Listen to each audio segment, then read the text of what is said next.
Have you ever stabbed and ran? I'm not talking robbing someone. I am talking something our band director has told us to do. Today I will be showing you how to march correctly for a marching band so you can officially say that you know how to march and show other people. For starters, we have posture for trumpet players, in case you wanted to join the best section, obviously. Furthermore, we have to keep count, which is a very important and probably one of the most important things in marching band. Lastly, we have the different styles of marching, which there are a lot, but you will be learning the basics. You should know that a big part of marching band is obviously to march.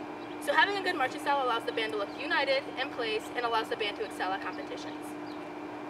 For starters, we have posture for trumpet players. To get started with that, we have straight backs. So he's going to want to bring his back straight so that it opens up the diaphragm and allows it to get out the nose. Next, we have horn angles, which his horn is kind of down right now, so you'd want to lift it up. Next, we have arms out and away from your body. So he's going to want to let his arms out and away from his body to look united with the rest of the trumpets. Moving on, we have keeping and counting rhythm. This is also one of the most important parts of marching band because the first step is how to count. How to count can be anything as simple as 1, 2, 3, 4, or anything as fast as 1, 2, 3, 4. Next, we have marking time.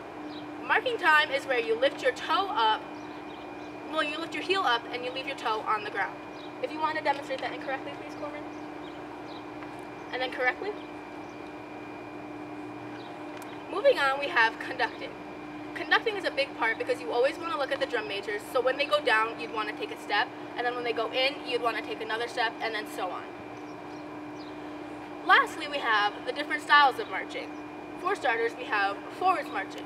Forwards marching is where you stab your heel into the ground, then you roll onto your toe, and you continue.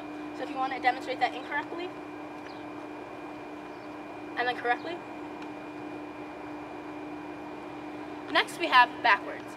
Backwards is where you're not exactly tippy-toeing, but you're going on your toes, and you're dragging your toes back. So if you want to demonstrate that incorrectly, and then correctly. Lastly, we have traversing. Traversing is where you keep your shoulders square to front and your torso square to front too. But then you turn your hips and your legs outwards to the direction that you want to go. So you'd roll on your heels going sideways. Do you want to demonstrate that incorrectly? And then correctly?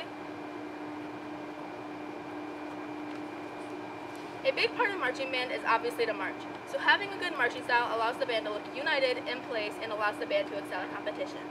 I hope you understand now how to march firstly with posture for trumpet players.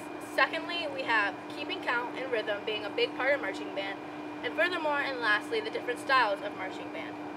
Going back to the idea of stab and run, that's when my band director was explaining to stab our toes into the ground, then run our heel face up to switch to forwards marching. So no one is dying. This is just marching band, marching under the stadium lights, on to victory.